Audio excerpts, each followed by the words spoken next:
नमस्कार दोस्तों, स्वागत है आपका मार्केट इन 10 मिनट्स में, जहां पर हमारा उद्देश्य होता है कि हम अपने निवेशकों को एक ही वीडियो के अंदर लगभग सभी डेली शेयर मार्केट अपडेट्स और ज़रूरी स्टॉक स्पेसिफिक न्यूज़ प्रोवाइड करें। तो हमारी इस वीडियो को लाइक करके हमें सपोर्ट ज़रूर करें, और अगर आप हमारे चैनल पर पहली बार आए हैं तो इस चैनल को सब्सक्राइब करके बेल आइकन ज़रूर ऑन कर लें। साथ ही कॉमेंट में अपना फीडबैक देना ना भूलें, ताकि हम अपनी वीडियो को और भी बेहतर बना सकें। सेकेंड क्वार्टर अर्निंग्स ने साफ दिखाया कि मास कंजम्पशन में सुस्ती है, जबकि कुछ सिलेक्टिव डिस्क्रिशनरी सेगमेंट्स में हल्की तेजी देखी गई। आईटी सर्विसेज की डिमांड अभी भी कमजोर है और बैंक्स में लोन ग्रोथ भी बहुत मजबूत नहीं दिखी। अब इस अर्निंग्स इम्पैक्ट का असर इस हफ्ते बाजार की चाल में दिख सकता है, क्योंकि निवेशक बेहतर फंडामेंटली स्ट्रॉन्ग स्टॉक्स को चुनने की कोशिश करेंगे। मेटल्स एंड माइनिंग और ऑयल मार्केटिंग कंपनीज ने इस तिमाही में उम्मीद से बेहतर नतीजे दिए हैं। एनालिस्ट्स का मानना है कि इन सेक्टर्स में इस हफ्ते कुछ बाइंग इंटरेस्ट और हलचल देखने को मिल सकती है, क्योंकि इनके नंबर्स ने बाजार को थोड़ा पॉजिटिव सरप्राइज दिया है।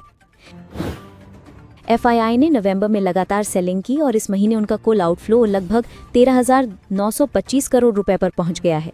लेकिन दिलचस्प बात यह है कि प्राइमरी मार्केट में एफआईआई अभी भी बायर्स हैं और नवंबर में उन्होंने करीब 7,833 करोड़ रुपए का निवेश किया है।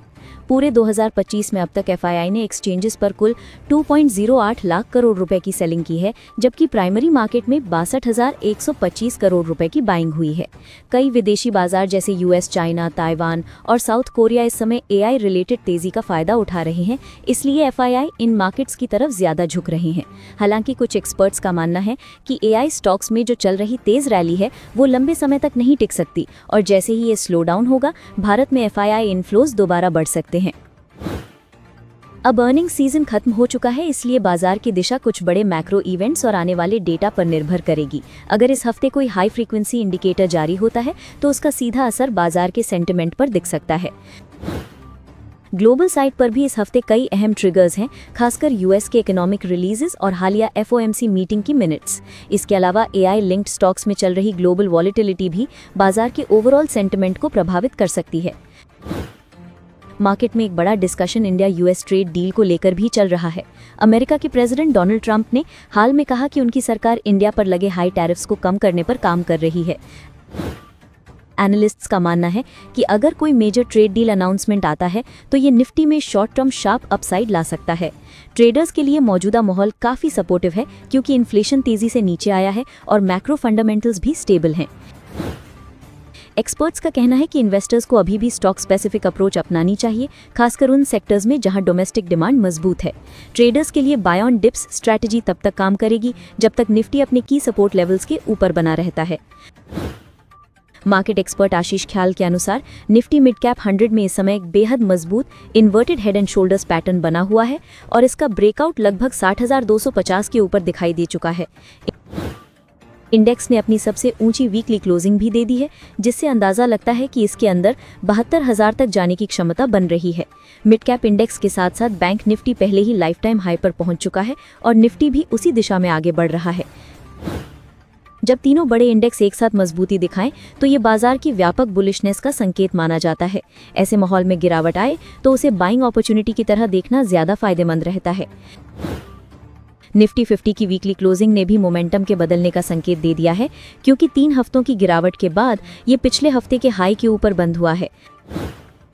अगर ये मोमेंटम बना रहा तो निफ्टी इस महीने के दूसरे हिस्से में करीब 26,400 तक पहुंच सकता है। हालांकि 25,740 का स्तर नीचे की तरफ एक अहम सपोर्ट है, जिसे टूटना नहीं चाहिए, वरना कुछ दिनों की कंसोलिडेशन देखने को मिल सकती है।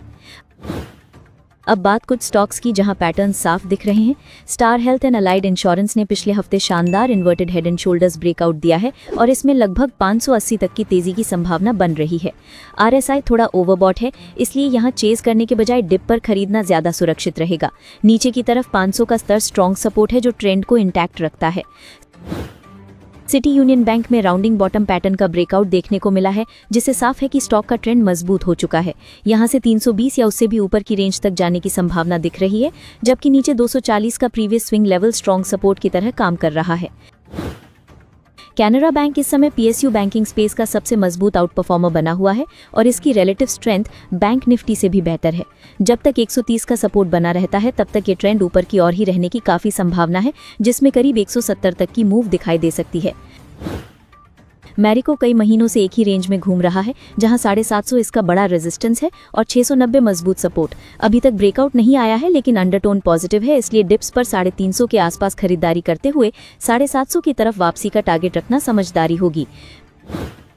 बैंक निफ्टी की बात करें तो ये कई महीनों से मार्केट लीडर बना हुआ है और सबसे पहले लाइफ टाइम हाइस पर पहुंचने वाला इंडेक्स भी यही रहा है। अगर 57,800 का सपोर्ट बना रहता है तो 60,000 के आसपास की रैली इस साल के अंदर देखी जा सकती है। पीएसयू बैंक्स पहले से आउट परफॉर्म कर रहे हैं और प्राइवेट बैंक्स भी धीरे धीरे मोमेंटम पकड़ रहे हैं, जिससे इंडेक्स में तीसरी मजबूत वेव बनती हुई दिखाई देती है। इस हफ्ते गोल्ड ने निवेशकों का काफी ध्यान खींचा, क्योंकि एमसीएक्स पर सोना 1,23,400 रुपये प्रति 10 ग्राम पर बंद हुआ है, जो एक दिन की गिरावट के बावजूद पूरे हफ्ते में करीब 2% मजबूत रहा। गोल्ड में ये स्थिर तेजी बाजार को फिर से उसके ऑल टाइम हाई 1,32,000 रुपये तक पहुंचने की उम्मीद दे रही है। अब अगले हफ्ते के लिए 5 पसंदीदा बेट्स की बात करते हैं। पारस डिफेंस पिछले कुछ समय से डिफेंस सेक्टर की मजबूती का हिस्सा बना हुआ है और स्टॉक एक बड़े रेक्टेंगुलर रेंज में एक्यूमुलेशन दिखा रहा है। अगर ये 773 के ऊपर बंद होता है तो इसमें 850 या उससे ऊपर तक की तेजी की शुरुआत हो सकती है, जबकि 725 का स्तर नीचे क्रूशल सपोर्ट है। लुपिन भी ब्रेकआउट के बेहद करीब खड़ा है, क्योंकि 2070 के आसपास इसका राउंडिंग बॉटम नेकलाइन मौजूद है। अगर यहाँ मजबूत क्लोजिंग मिलती है तो ये स्टॉक 2200 से 2240 की तरफ एक फ्रेश रैली दिखा सकता है। पिछले 3 सेशन से ये लगातार अपने प्रीवियस डेज लो को बचा रहा है, जो इसकी स्ट्रेंथ का सकारात्मक संकेत है। डाउन साइड में 1985 का लेवल अहम सपोर्ट बना हुआ है। एक्सपर्ट के मुताबिक जीएमआर एयरपोर्ट्स को 95.67 के आसपास खरीदने की सलाह है, जिसमें 102.5 का टारगेट और 92.3 का स्टॉप लॉस रखा गया है। ये स्टॉक हाल के दिनों में मजबूत मोमेंटम दिखा रहा है, इसलिए शॉर्ट टर्म ट्रेडर्स के लिए एक अच्छा सेटअप माना जा रहा है। सजिलिटी में 53.28 के लेवल पर खरीदारी की सलाह दी गई है, जिसका पहला टारगेट 57 है और स्टॉप लॉस 51.4 रखा गया है। ये स्टॉक धीरे धीरे ऊपर की दिशा पकड़ रहा है और टेक्निकल सेटअप इसमें और अपसाइड की संभावना दिखाता है। मादसन सुमी वायरिंग इंडिया को 48 के पास खरीदने की सलाह है, जिसमें 51.4 का टारगेट और 46.3 का स्टॉप लॉस दिया गया है। ऑटो सेक्टर में हाल की रिकवरी की वजह से इस स्टॉक में भी पॉजिटिव मोमेंटम देखने को मिल सकता है। ऑटो राइडर्स इंटरनेशनल एक शेयर पर 5 बोनस शेयर देने जा रही है। इस बोनस की एक्स डेट 18 नवंबर है और कंपनी का स्टॉक फिलहाल 5,000 के ऊपर ट्रेड कर रहा है। पिछले साल दिसंबर में ये स्टॉक 150 रुपये से भी नीचे था, इसलिए इसके मार्केट कैप छोटे होने के बावजूद इसमें जोरदार तेजी देखने को मिली है। अब बात उन कंपनियों की जो डिविडेंड देने जा रही हैं। पर्ल ग्लोबल इंडस्ट्रीज ने 6 रुपये के अंतरिम डिविडेंड का ऐलान किया है और इसकी एक्स डेट 17 नवंबर रखी गई है। एशियन पेंट्स भी अपने निवेशकों को 4.5 रुपये का अंतरिम डिविडेंड देगी, जिसकी एक्स डेट 18 नवंबर है। कोचिन शिपयार्ड ने 4 रुपये का डिविडेंड घोषित किया है और इसकी एक्स डेट 18 नवंबर है। बैंको प्रोडक्ट्स इंडिया की एक्स डेट 19 नवंबर तय हुई है, जहां कंपनी 7 रुपये का अंतरिम डिविडेंड दे रही है। पेज इंडस्ट्रीज ने 125 रुपये का डिविडेंड की घोषणा की है और इसकी एक्स डेट 19 नवंबर है। टापेरिया टूल्स 32.5 रुपये का डिविडेंड देने जा रही है, जिसकी एक्स डेट 19 नवंबर 2025 है। आईआरसीटीसी ने अपने निवेशकों को 5 रुपये का डिविडेंड देने का ऐलान किया है और इसकी एक्स डेट 21 नवंबर रहेगी। ऑयल इंडिया ने भी 3.5 रुपये की अंतरिम डिविडेंड की घोषणा की है और इसकी एक्स डेट 21 नवंबर तय की गई है। इसके साथ ही केयर रेटिंग्स ने 8 रुपये के अंतरिम डिविडेंड का ऐलान किया है, जिसकी एक्स डेट 19 नवंबर है। अडानी एंटरप्राइजेज ने 24,930 करोड़ रुपए का बड़ा राइट्स इशू लॉन्च किया है, जिसकी रिकॉर्ड डेट 17 नवंबर है। प्राइस 1800 रुपए रखा गया है, जो बाजार भाव से काफी कम है, इसलिए इन्वेस्टर्स की दिलचस्पी बढ़ी है। इस खबर से स्टॉक में लगभग 6% की तेजी आई। कर्नाटका बैंक ने राघवेंद्रा एस भट्ट को अपना नया मैनेजिंग डायरेक्टर और सीईओ नियुक्त किया है, जिनकी 1 साल की अवधि 16 नवंबर 2025 से शुरू हो रही है। इससे पहले उन्हें जुलाई 2025 में 3 महीने के लिए इंटरिम हेड बनाया गया था। केपीआई ग्रीन एनर्जी ने गुजरात के खवड़ा में 200 मेगावाट का एक बड़ा सोलर प्रोजेक्ट हासिल किया है, जिसके लिए कंपनी ने एसजेवीएन के साथ 696 करोड़ रुपए का ईपीसी और ओएनएम कॉन्ट्रैक्ट साइन किया है। इस प्रोजेक्ट में सप्लाई से लेकर कंस्ट्रक्शन और 3 साल तक मेंटेनेंस की पूरी जिम्मेदारी केपीआई ग्रीन एनर्जी संभालेगी, जो इसके रिन्यूएबल पोर्टफोलियो को और मजबूत करेगा। ट्रूआल्ट बायो एनर्जी ने आंध्र प्रदेश सरकार की इकोनॉमिक डेवलपमेंट बोर्ड के साथ एक एमओयू साइन किया है, जिसके तहत राज्य में लगभग 2250 करोड़ रुपए की लागत से एक सस्टेनेबल एविएशन प्लांट लगाने की योजना है। ये प्लांट कृषि कचरे, इस्तेमाल किए हुए कुकिंग ऑयल और शहर के ठोस कचरे जैसी रिन्यूएबल चीजों से एसएएफ बनाने पर केंद्रित रहेगा। कोटक महिंद्रा बैंक ने बताया है कि उसका बोर्ड 21 नवंबर 2025 को होने वाली मीटिंग में स्टॉक स्प्लिट पर चर्चा करेगा, जिसमें मौजूदा 5 रुपए फेस वैल्यू वाले शेयरों को छोटे हिस्सों में विभाजित करने का प्रस्ताव रखा जाएगा। शुक्रवार को ये शेयर हल्की बढ़त के साथ 2082.80 रुपए पर बंद हुआ और बाजार को अब मीटिंग के नतीजों का इंतजार है। इंडियन होटल्स कंपनी ने महाराष्ट्र के मुल्शी में स्थित आत्मतन वेलनेस रिजॉर्ट की ओनर कंपनी स्पिश इंफ्राटेक का लगभग 51% स्टेक खरीदने का फैसला किया है। करीब 240 करोड़ रुपए के इस निवेश से IHCL अपने वेलनेस और लग्जरी हॉस्पिटैलिटी पोर्टफोलियो को और तेजी से बढ़ाने की तैयारी में है। मारुति सुजुकी ने अपनी ग्रैंड विटारा की 39,506 यूनिट्स रिकॉल की हैं, जो दिसंबर 2024 से अप्रैल 2025 के बीच बनी थी, क्योंकि इनमें स्पीडोमीटर से जुड़े एक पोटेंशियल डिफेक्ट की आशंका है। कंपनी प्रभावित ग्राहकों से संपर्क कर रही है और फ्री में निरीक्षण और जरूरी पार्ट रिप्लेसमेंट करेगी, ताकि किसी भी गलत फ्यूल लेवल रीडिंग की समस्या को दूर किया जा सके। NTPC न्यूक्लियर एनर्जी में बड़ा विस्तार करने जा रहा है और 700,000 और 1600 मेगावाट क्षमताओं वाले कई प्लांट लगाने की योजना पर काम कर रहा है। कंपनी का लक्ष्य है कि 2047 तक भारत के 100 गीगावाट न्यूक्लियर लक्ष्य में अकेले 30 गीगावाट का योगदान दे, जबकि 1 गीगावाट प्लांट की लागत उद्योग के हिसाब से 15,000 से 20,000 करोड़ रुपए रहती है। NTPC इन प्रोजेक्ट्स के लिए गुजरात, मध्य प्रदेश, बिहार और आंध्र प्रदेश में जमीन तलाश रहा है और हर प्रोजेक्ट को मंजूरी एटॉमिक एनर्जी रेगुलेटरी बोर्ड देगा। तकनीक के लिए कंपनी 700 और 1000 मेगावाट में स्वदेशी PHWR मॉडल अपनाएगी, जबकि 1600 मेगावाट के लिए अंतर्राष्ट्रीय टेक्नोलॉजी के विकल्प खोज रही है।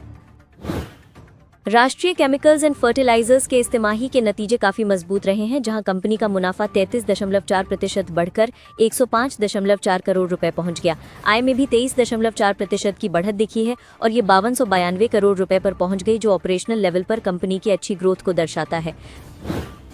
गोदावरी पावर एंड इस्पात का मुनाफा मामूली रूप से बढ़कर 161 करोड़ रुपए रहा, जबकि राजस्व भी करीब 3.2% उछलकर 1307 करोड़ रुपए तक पहुंचा है।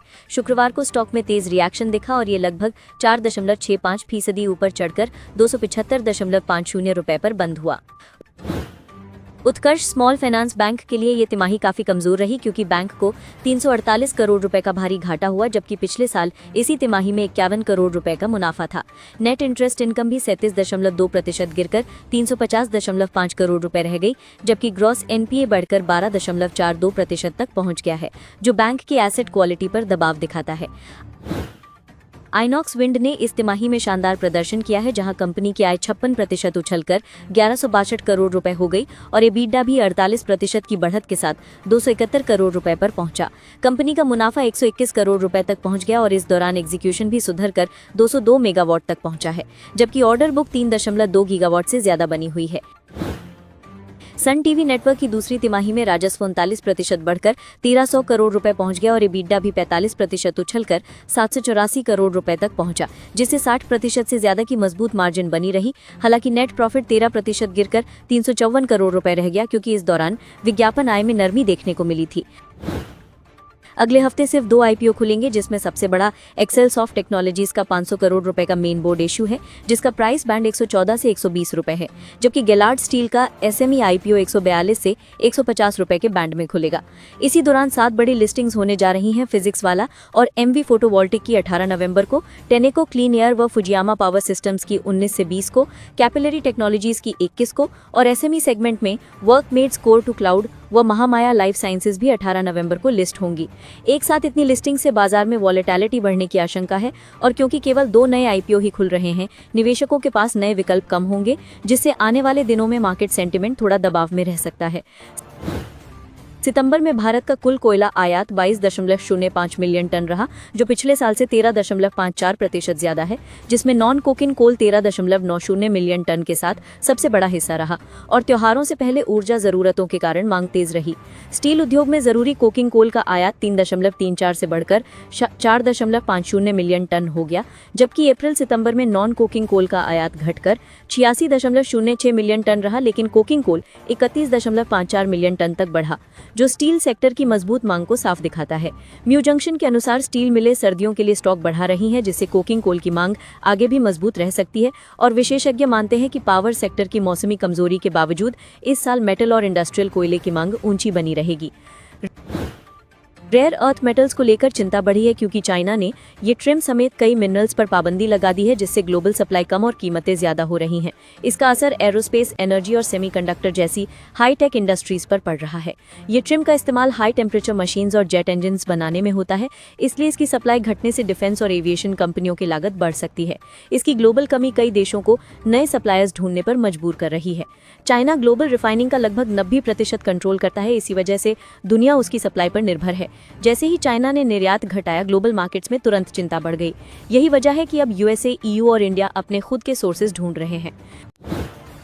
जापानीज येन फिसलकर 154.79 प्रति डॉलर तक आ गया है, जो 9 महीनों का सबसे निचला स्तर है, और ये गिरावट नई नेता सनाई ताइची की नीतियों को लेकर बनी उम्मीदों की वजह से देखी जा रही है। बैंक ऑफ जापान अगर ब्याज दरें नहीं बढ़ाता तो सरकार को डॉलर बेचकर येन खरीदने जैसे करेंसी इंटरवेंशन करने पड़ सकते हैं, क्योंकि कमजोर येन इंपोर्ट महंगा बनाकर महंगाई और उद्योगों की लागत बढ़ा रहा है। अमेरिका ने नए रेसिप्रोकल टैरिफ से coffee, tea, cocoa, tropical fruits, fruit juices, bananas, tomatoes, beef और कुछ फर्टिलाइजर्स जैसे कई एग्री उत्पादों को बाहर कर दिया है, ताकि इन पर सिर्फ MFN ड्यूटी ही रहे। इन वस्तुओं को छूट इसलिए मिली क्योंकि अमेरिका में इनका उत्पादन काफी कम है और इनमें से कई प्रोडक्ट सालाना अरबों डॉलर के आयात पर निर्भर हैं, जैसे कॉफी लगभग $9 बिलियन और फ्रेश फ्रूट $6.3 बिलियन। भारत की हिस्सेदारी इन कैटेगरीज में सिर्फ $548 मिलियन है, इसलिए बड़ा लाभ नहीं होगा, लेकिन स्पाइसेस, सीड्स और कुछ खास एग्रीकल्चरल एक्सपोर्ट्स को टैरिफ कम होने का थोड़ा फायदा मिल सकता है। अमेरिका इटली के पास्ता मेकर्स पर 107% तक की भारी ड्यूटी लगाने पर विचार कर रहा है, जिसमें पहले से लगे 15% के ऊपर 92% अतिरिक्त शुल्क जोड़ने की तैयारी है। आरोप है कि इटली की कंपनियां पास्ता को अमेरिकी बाजार में घरेलू कीमत से कम पर बेचकर अमेरिकी निर्माताओं को नुकसान पहुंचा रही हैं, जिसके चलते कॉमर्स डिपार्टमेंट ने जांच कर 2 बड़े एक्सपोर्टर्स को चिन्हित किया है।